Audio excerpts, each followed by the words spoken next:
I'm just working on a 2008 Dodge Charger left rear axle tone ring, and you can see here it's just the metal, and the ring is actually gone, the little magnetic strip.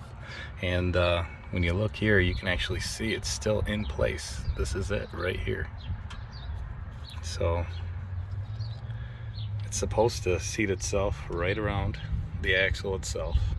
It's nothing more than just a magnetic band. And you can see all those starts all the way across the band itself.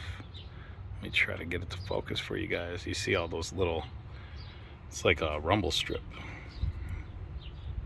And that's when the speed sensor measures the axle's rotation to find out what the wheel speed is. That's the only thing wrong here. I'm gonna have to clean out the inside surface here. You could see there's some material. I got a wire wheel for that. Just gonna clean that. Probably just gonna pull this axle out. Might have to replenish some fluid if I lose any when I do pull it. And yep, there it is. No fluid. The axle is out. Might be a good time to check the fluid. That seal looks like it's all right as well. I just did that with my hand. I didn't have to actually use a mallet or a separating tool. This retaining ring right here actually blocks you from doing so. So nevertheless, I did pull out this lower bolt here, and you could see that I wasn't able to successfully remove the knuckle completely 100%, and I figured, you know what the hell, why not just leave it in place, pull the axle out and put everything back on, and maybe I'll be able to go ahead and just hit it with a hammer back into its seat. It's a real tight fit, that's why it's hanging on there. One of the complications I had was this, I want to say it's like a trailing arm. It actually snapped right here when I was removing a bolt that actually sits right over here. So as I was using the impact, it ended up shearing the eyelets, both of them. Like, how retarded. So Dodge, you guys fail. The engineers suck. They go real cheap with this, and this is exactly what happens.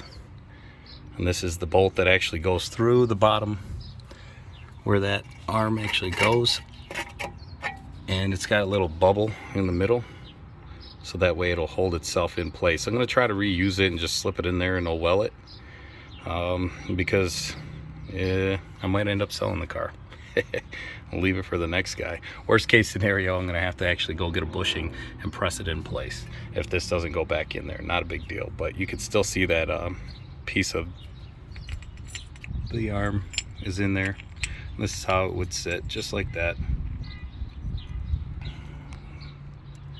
Any further questions you guys might have, you just give me a call or a message down below. You can see this is where the speed sensor sat. There's a little bit of corrosion on the outside here. And down the hole, you can see there's some crumbs. I'm gonna go ahead and throw a pipe cleaner down there and clean it out. Anybody else have this issue with their Dodge? Maybe Chrysler 300. Oh, there it goes. Got the knuckle off. Didn't really care or want to do that, but it is what it is. You can see here, this is where I got hung up while I was trying to take it off. Here's this arm. This one ain't gonna be nothing to remove. I'm just gonna spray it with some liquid wrench and get that to soak. Outside of that, the axle will go in there. I got the new one from O'Reilly's. Clean this with the wire wheel. The bearing itself still feels good. As I rotate, there's no bumps.